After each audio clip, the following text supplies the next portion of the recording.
Thank you, everybody. Welcome once again to our March Committee of 100 program.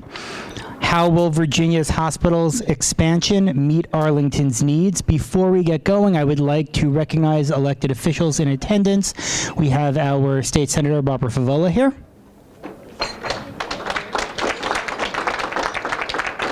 I think that's everybody for tonight. So, Arlington is small, and Arlington is growing. But we are small and we are growing in two different ways. As is often said, our county covers just 26 square miles, but the population continues to increase.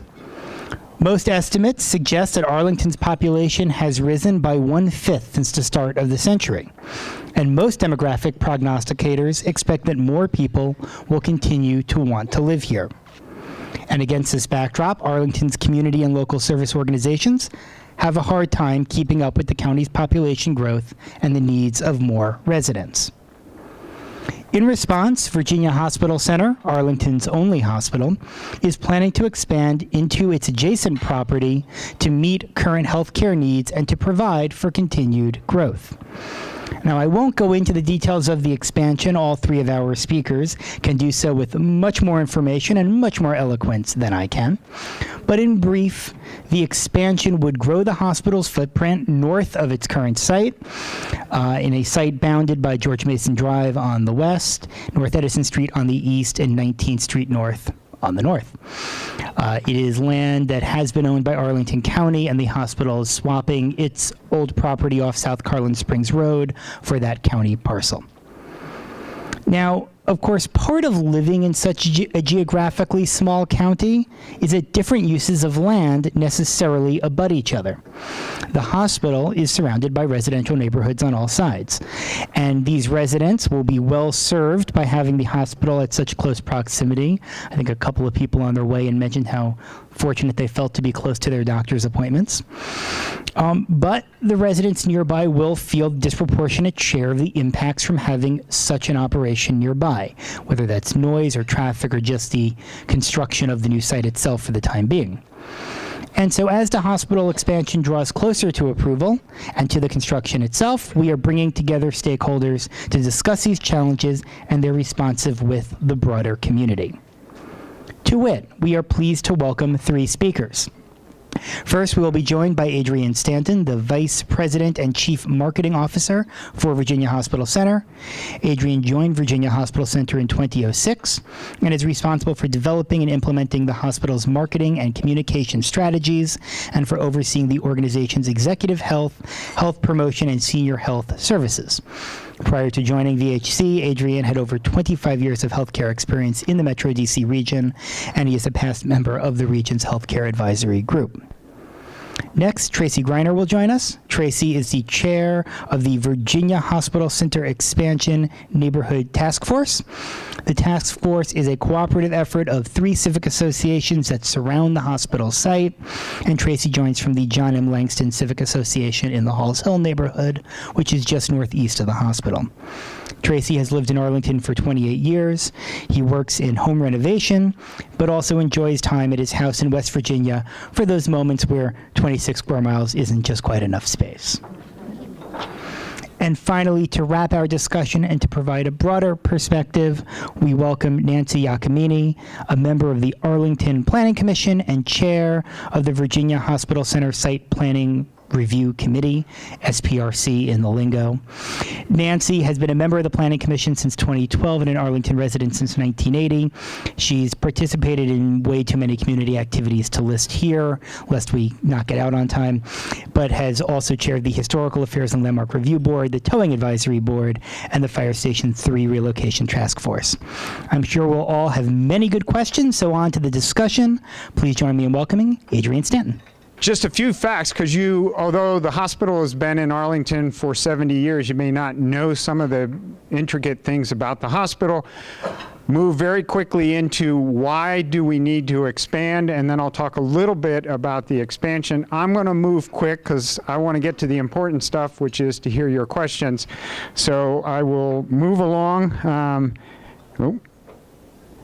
So we are a nonprofit hospital. We actually have 350 beds, but earlier this year we went to the state and asked for additional beds. We're now licensed for 394, but we can't operate the 394 because we don't have the space, which gets to our expansion.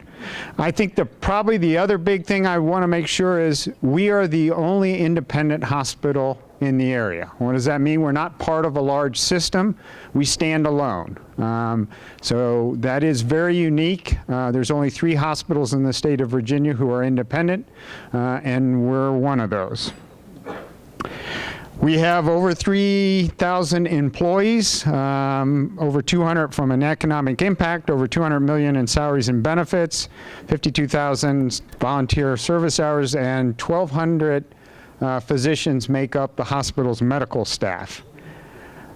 There's certain things that the government looks at as far as all hospitals. So one is patient satisfaction, and that's done consistently among all hospitals.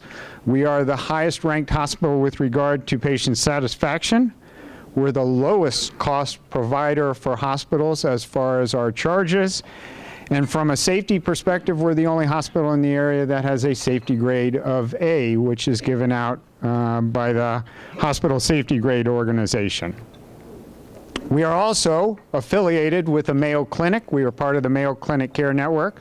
We're the only hospital in the Mid-Atlantic that Mayo Clinic selected to be a part of that network. So we're not owned by Mayo Clinic. We are affiliated with them for the purposes of clinical advancement. Why are we growing, or the need to grow? Here's a couple of statistics. So since 2009, we've seen over a 37% growth in the number of admissions at the hospital. We see about 24,000 admissions a year. Those are inpatient admissions. Emergency department, we see about 65,000 visits a year. And as you can see, that's grown 20% since 2009. We have of our 3,000 employees, about 550 of them actually live in Arlington. From a care perspective, we service a broad area, but of the Arlington residents who need inpatient care, about 77% of them get that care at Virginia Hospital Center. On the delivery side for births, it's 83% of the Arlingtonians who deliver at Virginia Hospital Center. Another little known fact, we are the second busiest OB department in the state of Virginia. Only Fairfax Hospital does more births than we do in a year. Scott alluded to this. This is what we're seeing as the projected growth going out to 2045. So Arlington is scheduled or predicted to grow almost 40%, which has led to our need to grow. To give you an example, today's a perfect example, unfortunately. During the week, we ebb and flow, but this morning, we had need for 421 inpatient beds. We had patients who either were already in the hospital coming out of the OR or in the emergency department. 421, as I told you earlier, we have 350 beds. And that is a common occurrence for us on a weekly basis. It gets a little more manageable on the weekend, but during the week we frequently have over 400 patients needing beds. As Scott mentioned, we're in the process of negotiating a deal with the county to get the 5.5 acres that is just to the north of the campus, adjacent to the campus, which is currently owned by the county. In exchange, we will do a land swap, and the Carlin Springs campus, which the hospital owns, it's about 11.6 acres over on Carlin Springs. We'll give that to the county as part of the exchange. That hasn't happened yet, so we still own Carlin Springs and the county still owns what I'll refer to as the Edison site. The next screen was to show you, Scott mentioned it, there are 3 civic associations that surround the hospital. So obviously this expansion impacts those 3 civic associations. So what we are planning to do is, as I said, our desperate need today is we need additional inpatient beds. We need inpatient beds for medical surgical patients. So those are patients who are heart patients, cancer patients, stroke patients. We also have a desperate need to increase our mental health services, our inpatient mental health services specifically. So we need additional bed space for our mental health services. The tower of the hospital actually has 2 floors that currently house physician office space. So the plan is to use the Edison site to create an outpatient pavilion. That allows us to move outpatient services over to the pavilion and put outpatient services in one location and basically separate the campus so that there's an outpatient side and an inpatient side. When we move those outpatient services over, we free up those 2 floors in the bed tower. So currently we have medical surgical beds in that tower. We'd free up the 2 floors and we can fit 88 beds in those 2 floors. When we looked at this back in 2015, the 10-year projection was the hospital needed an additional 100 beds. So the state, in its approval of beds, only looks at a 5-year horizon. So they wouldn't go with our 10-year projection of needing 100 beds. So what they said is, we'll give you a portion of that, and they gave us 44 beds, which is how we went from 350 to 394. We will eventually go back and ask for the additional, but for now, we're going to take those 44, and as I said, once outpatient services move over, we'll be able to put inpatient beds in the existing tower. That financially is a very efficient and cost-conscious way of doing the expansion. The last thing I would sort of talk about is kind of what's going to go in that outpatient pavilion.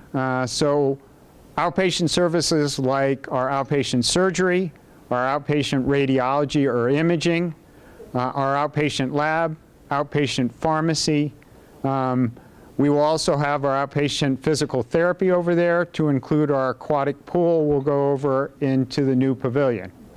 On top of that will be where the physician office is, so where folks go to visit physicians in their clinics will actually be the floors on top of the outpatient services. And all that move then frees up much needed inpatient space on the hospital campus. So with that, I'll conclude my presentation. With that, I'd like now to welcome Tracy Greiner to join up on the stage. All right, good evening. This is a first time for me presenting, so bear with me. The task force was comprised of the Tara Lee Way Heights Civic Association, the John M. Langston Citizens Association, and Wavecroft Woodlawn Citizen Civic Association.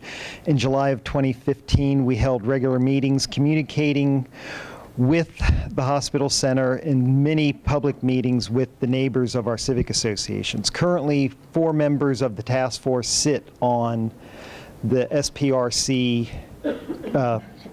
plan for this. Hold the mic up, sorry about that. One of the things that we are concerned with and the Bethesda neighborhood is dealing with is the fact that Walter Reed built a 650 space parking garage that illuminates the neighborhoods, and the residential homes are actually farther away than the planned expansion for VHC. Pretty much the site plan, we feel, fails to address several things over 3 years of homeowners' feedback. Most of the Arlington site plans are development projects along commercial corridors. This site plan is unique that it is smack dab in the middle of an entirely residential community. Guiding principles were developed by a consultant for the hospital, and in a meeting they were tweaked with the consultant in the neighborhood task force.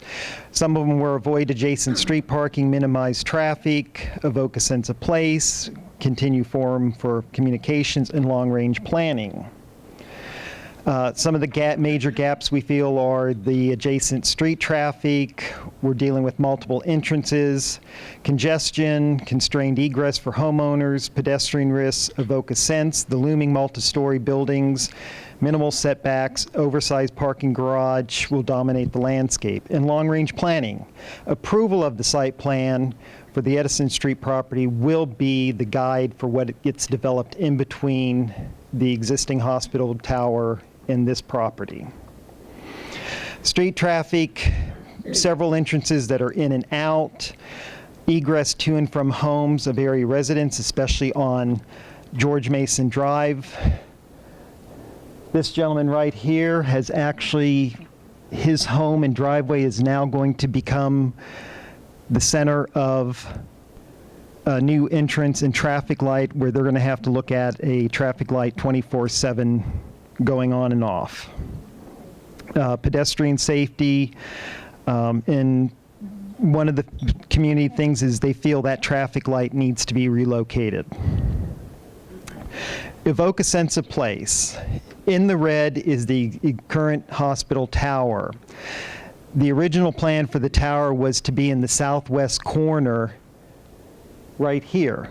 And with community pushback, the tower was moved more in line with the property, creating more of a setback, places for landscaping, stuff like that. In the blue is the project, and you can see it sits very close to the sidewalks with the homes right there. This is a picture of what is, people are starting to refer to the structure as the wall. And most of the homes across the street from the structures are 1 to 2 stories, and barely the peaks of their houses come to the first tier of the lower levels of the structure.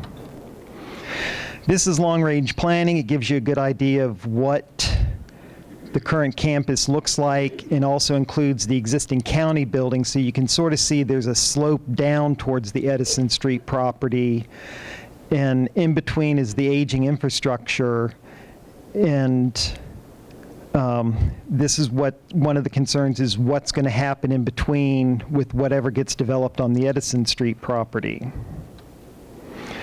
Some of the things that the community is still looking for, more listening from the hospital and from the county, and to act on some of their concerns, soften the superblock structures, i.e. what's referred to as the wall, move buildings to the center of the Edison Street property, more landscaping in the landscaping from the perimeter to the outside, underground or reduce the levels of the buildings, more trees, landscaping throughout. Traffic, egress to and from residents' homes and residential streets. Additional sidewalks throughout the project, widen narrow streets by eliminating meter parking while maintaining residential parking, adding pedestrian crossings on adjacent streets with signaling, traffic calming measures on adjacent streets, because we're going to have a lot of traffic, and we sort of feel that the current projected traffic numbers are going to be much higher once this project is complete. And another one is to relocate that traffic light. People feel it needs to be at North George Mason Drive and 19th Street, and a better plan to promote alternative modes of transportation other than the single driver. Thank you. Here's our information if anyone's interested, and thank you. Thank you, Tracy. So we've heard about some of the challenges and some of the challenges in addressing the challenges. And now to bring the perspective of how we get from here to there, from our Planning Commission, Nancy Iacomini. You have to kind of eat the microphone.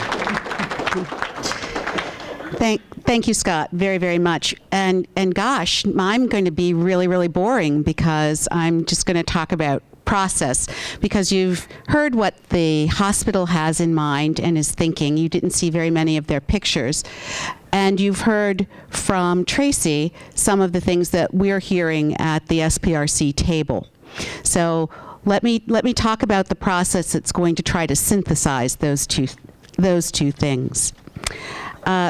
Just so you know, as was mentioned, I've lived in Arlington long enough to still call it Arlington Hospital, right? I think there's probably a lot of us that are in that, and I slip at SPRC occasionally by doing that.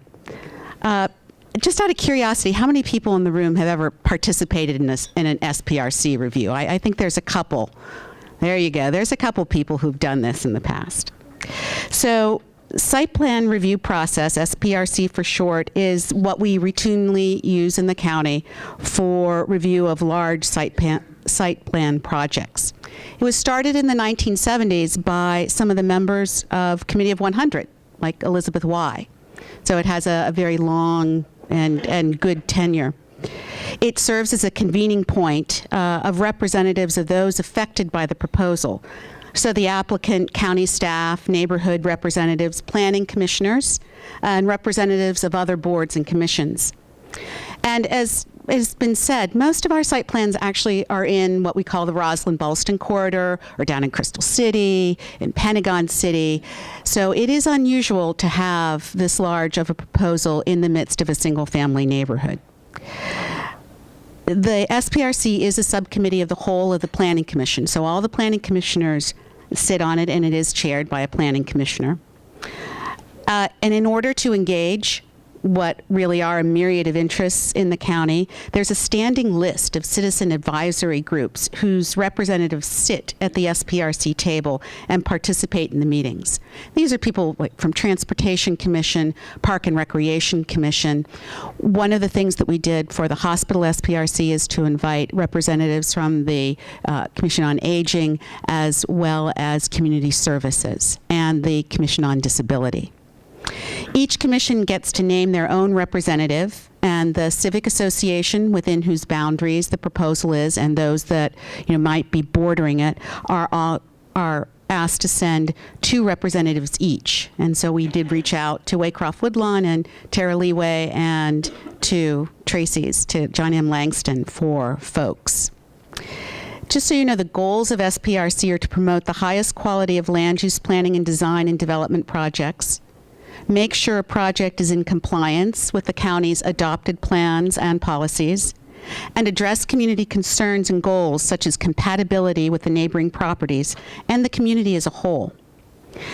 There are always several different site plans reviewed that are happening at any one time in the county, just lest you think that the hospital is the only thing we're working on. There's a couple in Crystal City, and there's some coming up in the Roslyn-Ballston corridor.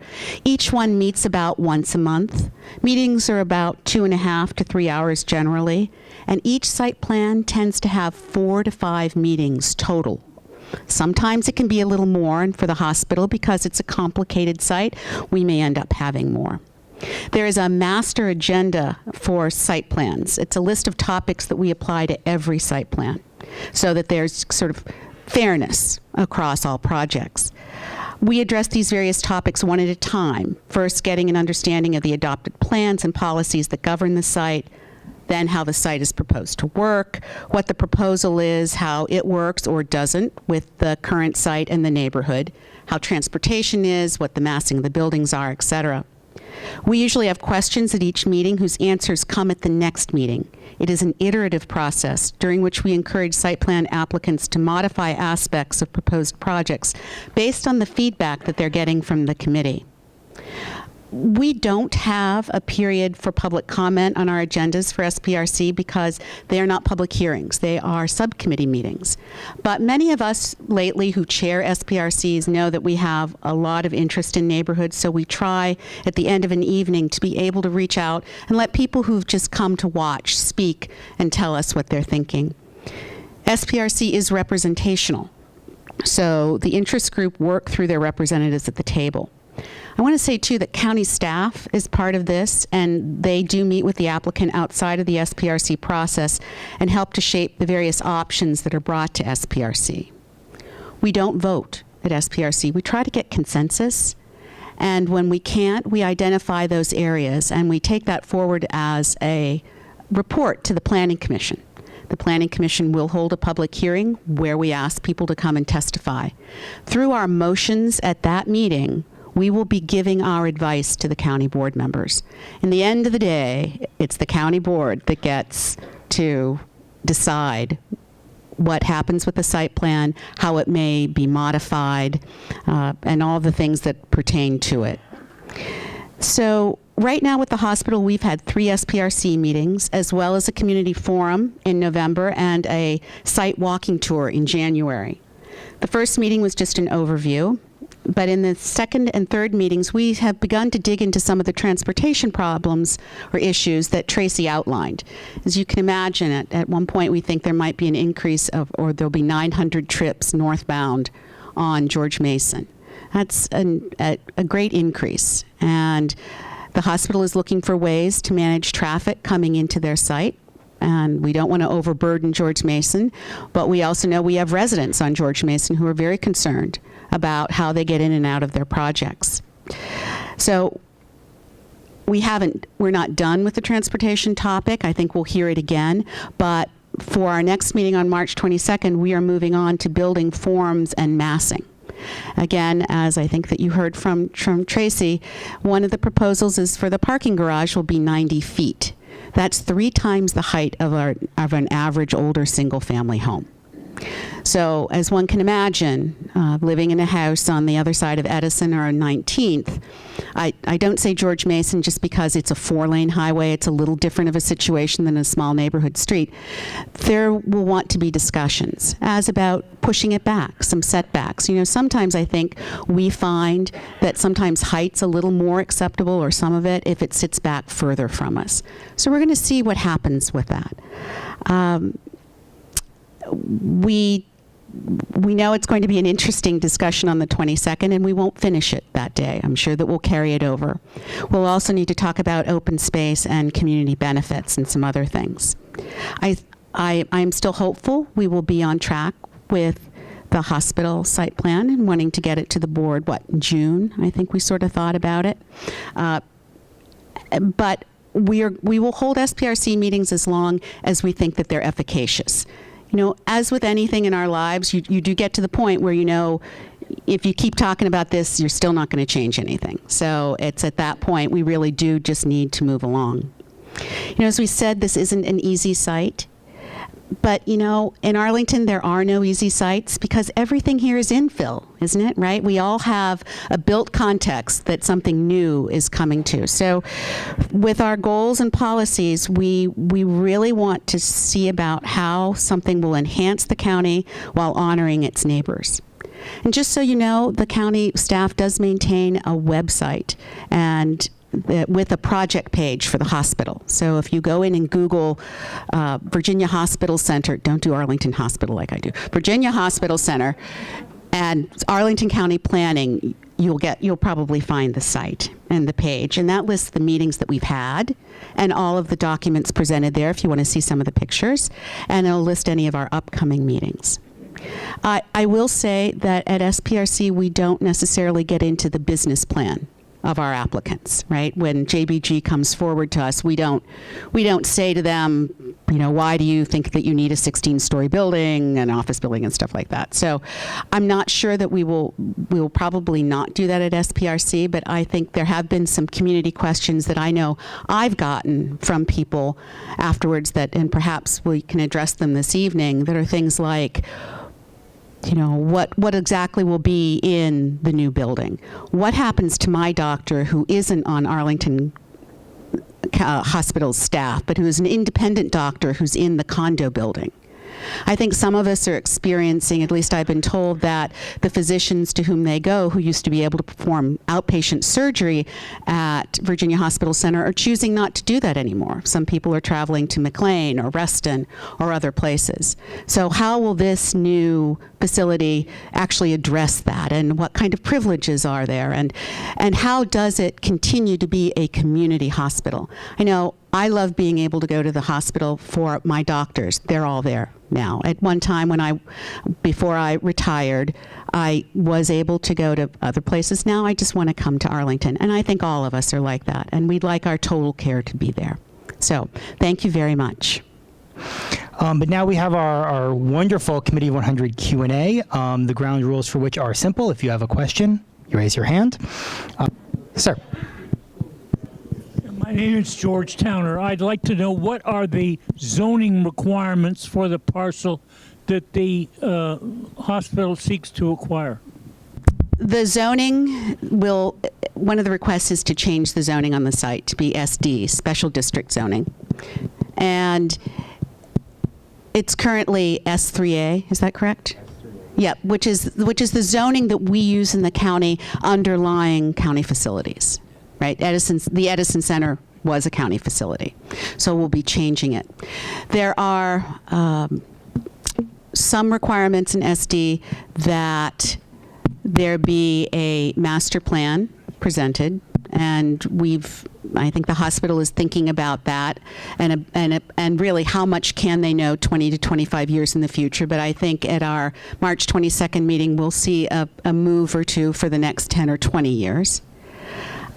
It also talks about putting the mass of the site in the center of the site and moving down to meet levels around the neighborhood. So you would expect that if you're the greatest bulk of the building to be there. Other than that, I'm not so sure that there are other requirements in that particular zoning. I am not good at memorizing exactly what's in the zoning code. So if I haven't answered your question, I apologize, but just know that what the hospital is asking is not outside of the realm of possibility for that zoning. Marie Brady. What is on that site now? Is there anything, and what is its use? I thought that site has basically been emptied by the county, which would suggest to me that they've already decided that they're leaving and that they were making a deal into the future for us. That is true. There is the county-owned buildings on the Edison site are vacant for the most part. Or is there one? Yeah, The Head Start is still there. I'm sorry, I forgot about that. The county has moved the services from the Edison site to the Sequoia. And they have also made provision to move Head Start as well. I think the county board we just did I almost said a 2232 determination, like that means anything. We just did a planning exercise that will accommodate Head Start at another building.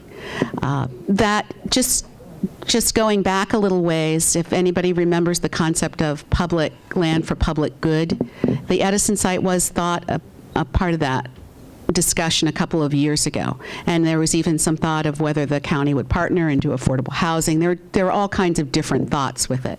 So in the interim, the hospital had approached the county, like 2 years ago, 3 years ago, Adrian, 3 years ago, to consider this land swap. So it's not something that's happened overnight.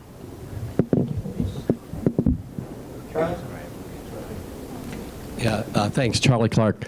What are the obstacles to signing the final deal for the swap with the Carlin Springs Road property? So the question is, what are the obstacles to signing the agreement? So we have already established an options agreement with the county that lays out the specifics of the arrangement. The option agreement had two, if you will, check marks that the hospital had to do to make us available to take over the site.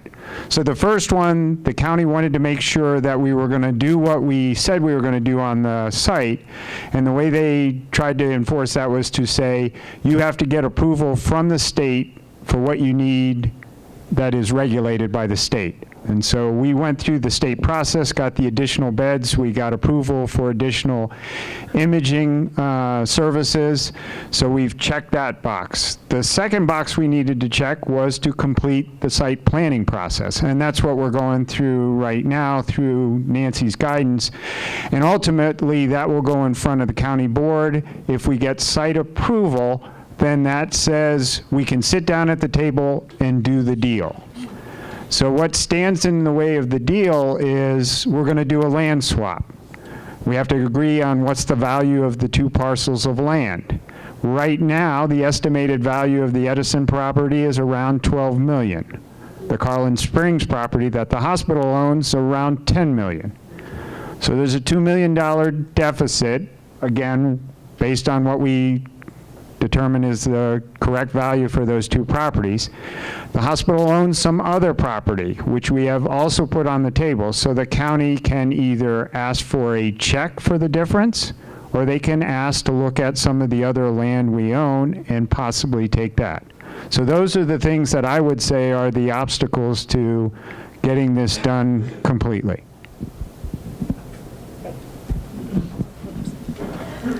I'm Catherine Scruggs, and I want to say that I'm a real fan of Virginia Hospital Center. I think it's a wonderful community asset, and I thank you for that. But I am very concerned about the employees. And, you know, the hospital can only work with all of those nurses and aides and techs, as well as doctors. I'm not so worried about where the doctors live, but I am very worried about where all the rest of the staff lives. What can be done to take care of all the parking that is now down at the former doctor's hospital and the shuttle buses that bring the employees up here? Is any part of your plan having to do with expanding housing opportunities for the people who work there? The short answer is no, and let me qualify that. The hospital used to own some property surrounding the hospital on 16th Street. The reason we had that was just for that. We thought it'd be housing for staff. The reality is staff didn't want to live that close to the hospital. And I understand that. It's okay to live in Arlington, but you don't want to be right across the street because you're the first person they call when they need help. So we tried for years, and we just couldn't get staff, whether there was nurses or physicians, to be interested in taking part in those arrangements. So there is no plan in this expansion to do housing on or near the campus. I have worked for the Virginia Hospital Center and on the site of the Virginia Hospital Center on and off for the last 20 years. And it just occurred to me listening to you speak today, growing up in Arlington, the Carlin Springs campus was a functional hospital way back when I was a child. Was there ever a consideration to start brand new, tear down everything at the Carlin Springs campus, and start over, and give the entire site of the Virginia Hospital Center back to North Arlington? Was that ever a consideration? No, and the reason is there's not enough land at Carlin Springs. Carlin Springs is 11 acres, which sounds like a lot, but it is a interesting site from a topography standpoint. For those of you who have been in Arlington a long time, it is the place to go sledding. There is a great hill in the back for sledding. It's terrible for trying to, so there's frankly not enough land. The hospital that used to be there was a very small hospital.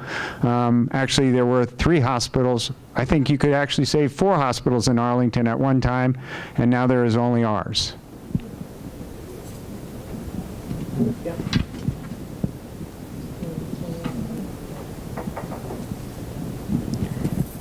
I'm a little concerned, excuse me, that at the end of the war between the states, Halls Hills became one of Arlington's first black neighborhoods with a whole lot of you could almost say evil things done to the people that bought the lots and built the houses.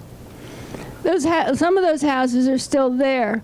And what I'm wondering is what is being done to preserve the lives and the buildings that formed that neighborhood originally. I think that's very, very important. When the firehouse battle took place about a year or 2 ago on Lee Highway, a lot of that came out. Could you address that, please? Go ahead. Well, that's a good question. Primarily, you know, the Halls Hill, Highview Park community we've developed into an interesting community. We have people who are third and fourth generation from the original owners of the properties and stuff. And we've also become a transitional neighborhood. We have the younger people buying the homes because they're a little more affordable than $1.6 million. And so that's where they get their start in Arlington, because they want to live in Arlington. And then we have a new influx of people that are coming and staying. Part of the community's issue is the fact that because a lot of the older homes are affordable, builders are coming in. And it's something that you're seeing across the board in Arlington all over. But we have one builder that he goes door to door knocking on houses, and he gets families to sell him the homes, and they get torn down.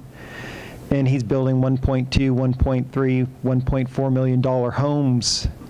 And it's you know, there's I don't have an answer on how to preserve the community when people are so willing to sell.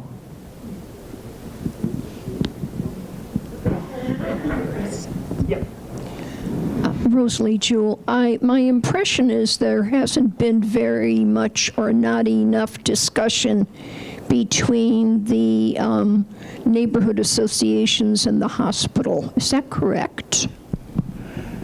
There's actually been a lot of, that's one reason why we formed the task force, is so the 3 civic associations could get on board early, even before we got to the site plan process, and work with the hospital. We've had 4 or 5 public meetings for the members of these 3 civic associations for them to weigh in and stuff. We actually even, the county and the SPRC decided to have a community kickoff for this site plan where the community was invited stuff. There's been a lot of communication. It's just people are finally waking up and going, wait a minute here. So we've not, and I still get people that go, I didn't know this was happening. I've been banging on doors for 3 years now, sending out flyers, talking about it at my civic association, and the other 2 civic associations have been telling people and stuff. And we've got people that all they want to know is when the construction's going to start. We've got people that's like, well, once the construction's, you know, I want to sell my house now before the construction starts. So it has been, there has been good involvement with the communities and stuff. It's just, people just want to go on with their lives. And it's like, and there is the kind of the impression that the county's just going to rubber stamp it. So why should we care? And to that point, I think that many of us probably find in our lives when there's a situation that's happening that things speed up and start to happen the closer you get to a deadline. So while this has been talked about for a while, and the hospital formed a task force to reach out to the neighborhoods, the real county process has just started with SPRC, but we hope to wrap it up in a month or 2. So I know that we've been seeing some progress and some changes from the applicant, from the hospital, again, as I said, about some of the traffic issues. And I suspect that we will be seeing some changes to the architecture as well. I know that county staff has their own feelings and has been talking to the applicant. So I think we will get closer quicker as the time becomes less.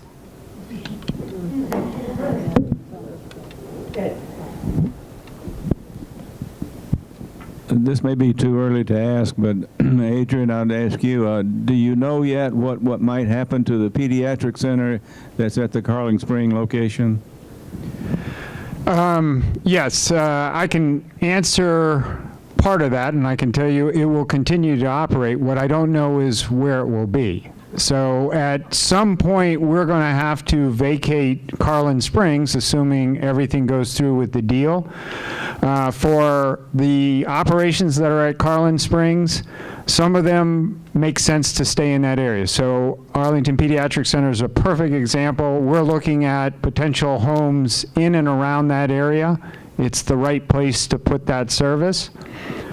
Urgent care, which is currently at Carlin Springs, that will be part of the negotiation with the county. The county will want to see urgent care in South Arlington. We will put urgent care in South Arlington. Again, we'll just have to figure out where that is. Some of the other operations there are frankly administrative operations for the hospital, so they could go really anywhere. But they won't come back. Everything that's at Carlin Springs, outside of our physical therapy services there, all the non-clinical will not come back to the hospital. The administrative space will find someplace else for it.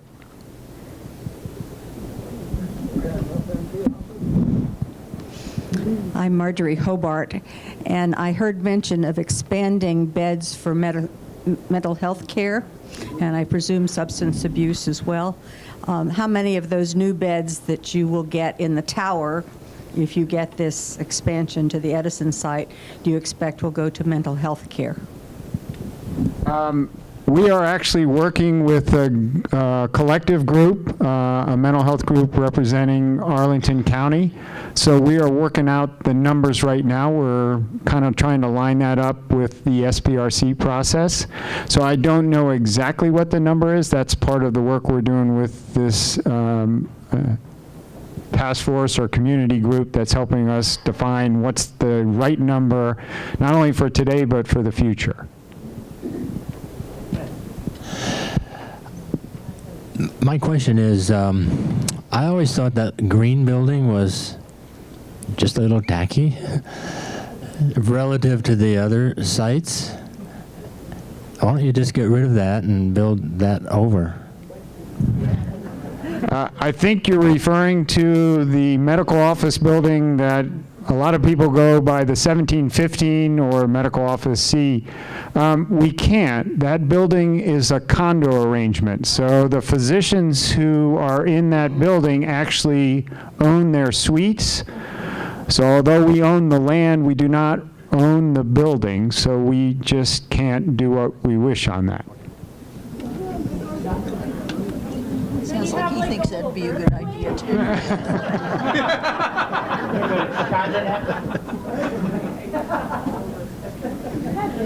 Hi, my name is Chana Chun. So how would, if the Virginia Hospital Center is not expanded in the near future, how would that personally impact the average Arlingtonian who is a senior citizen or is a young family or a young single adult? Because Tracy, you hit it.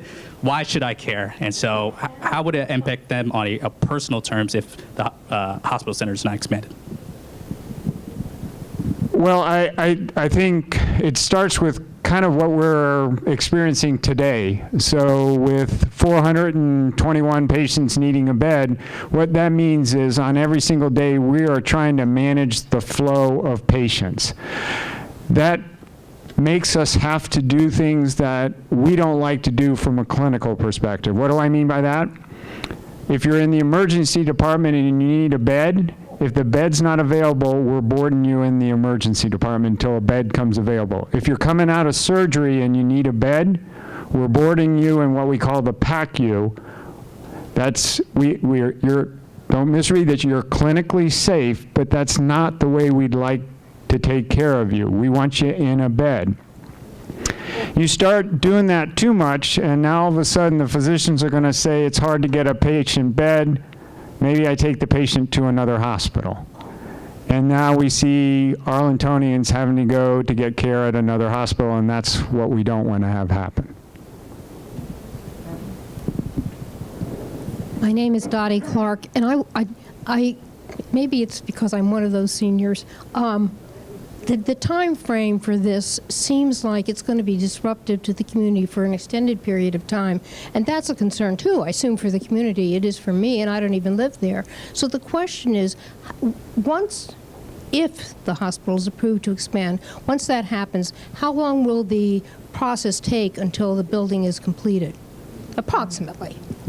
From the time we could put a shovel in the ground, it's an estimated 24 to 30-month process. We probably have about 2 to 3 minutes left, so I'll beg brevity. More questions? Duke. Thank you. Duke Banks. Duke Banks. One question is, we heard from Tracy and his concerns about the project. Even within this process that's been going on so far, what's the hospital done to modify some of their plans in correlation to what the community has told you? And the other one is, given the building wall, I'm putting two questions. The building wall, how much of this can be brought underground so that you're not going to have so much of a height? Well, the answer to your first question is, as Nancy mentioned, that's what's going to happen at our next meeting on the 22nd. So we've been doing some sketches to redesign the building. That includes the issue that Tracy brought out about the setbacks. What can we do to create better setbacks, pushing the facility into the interior of the campus and away from the community. On your answer about what can go underground, I guess the real answer would be everything could go underground. The cost is just astronomical. The site has bedrock and the site has a stream that goes through it. So it is not just a matter, and to put it in a magnitude of context, if you look at the garage, if you go underground, it triples the cost per space. And so from our perspective, we have limited financial resources, and our dilemma is that takes away money for medical equipment, patient care, technology, et cetera, for the future. To sort of follow up on that county staff has also been speaking, as I mentioned, with the applicant, and I think there have been some discussions about going down a little further, and we certainly understand the hospital's issue with that it can cost more money, and do we want money to go into the ground, or do we want it to go into people? But there's probably some compromise in there, and there may be some things that come out that the neighborhood will have to think about, such as if there is bedrock, that means blasting. And that did happen with the other extension, or some other kind of building method that can be very loud and very disruptive. But then one of the things to consider is, okay, that's true for a certain number of months, but then you have a smaller building. Whereas if you have a 90-foot tall garage, you're going to have that forever. So there will be things that the community will have to think about, and that we'll ask those questions at SPRC and see what we can get. Okay, we got time for one more question. Dave. Get real close. Thank you, Katie, and thank you, Scott, for another timely program. I'm Dave Foster, proud graduate of the class of 1953 at what Nancy correctly calls the Arlington Hospital. And having been here so long, I know there's always another shoe to drop. So my question is, when this is completed, what will be the next predicted need of the Arlington Hospital? Well, one of the graphics that I had, but if you recall from Tracy's presentation, it showed the campus, and actually it showed the age of the building. So the hospital started on a dairy farm in 1940. Our first major expansion was about in 1957. Believe it or not, we have two buildings on the campus that are from 1957. So we have buildings on the campus that are in desperate need of coming down. We are maxed out. We can't go up, we can't go out. So we don't have what we call an empty chair to replace those old buildings. So part of this expansion project affords us an empty spot to start replacing the oldest buildings on the campus. But that's down the road, like 15 years from now. All right. that is all the time we have.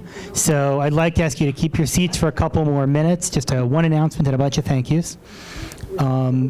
First off, the announcement, we will be back here next month for our regular program, second Wednesday in April, which is the 11th. The topic, appropriate to the month of April: what will the impact of the 2017 Jobs and Tax Cut Act be on Arlington? So as we all finish up those 1040s, come back here. As always, you can make your reservations for the program on our website, arlingtoncommittee100.org. Now, even more important, for the thank yous. First and foremost, please join me in thanking our speakers, Adrienne Stanton, Tracy Greiner, and Nancy Iacobmini, for wonderful presentations. And I know we began our evening with pie, but I think the discussion has been anything but circular, and so we thank you for that. As always, I'd like to thank our program committee for their work in putting tonight's program together, in particular our program committee co-chairs, Ed Nolan and Patrick Hope, and fellow committee member Sharon Dorsey, who did a lot of the heavy lifting in the effort to arrange tonight's event. Thank you. Thanks to our entire board of directors. Reminder, we will be looking ahead to the new year. If you are interested possibly in serving, please reach out to myself or another board member. But in particular, at the front desk, as always, Marjorie Hobart, Anita Nolan, and Jeannie Broyhill. And where would we be without George in the back selling the drink tickets? Always a thank you to the whole team here at Marymount University, especially the special events crew who provided our wonderful meal for us, and our technical team from Arlington Independent Media.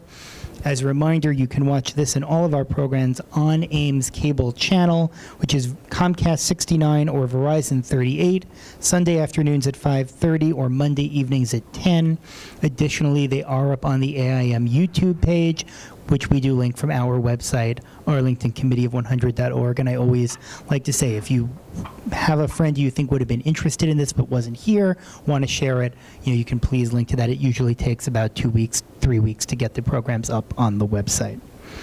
And the last and biggest thank you goes to all of you for joining us this evening. As I say, month in, month out, our programs would not be what they were if not for the engagement, the questions, and that is our membership and our guests. So as always, please give us feedback, positive and negative, but I hope you all had a good time. And please do make suggestions. I already got one earlier for future programs, and again, we want you to be interested. We want to do things that are of use and interest to the community, so please don't be shy with that. With that, thank you all again for joining us this evening. Look forward to seeing you next month and many times in between. Thank you. All right, technology one, but you guys are all amazing. Thank you.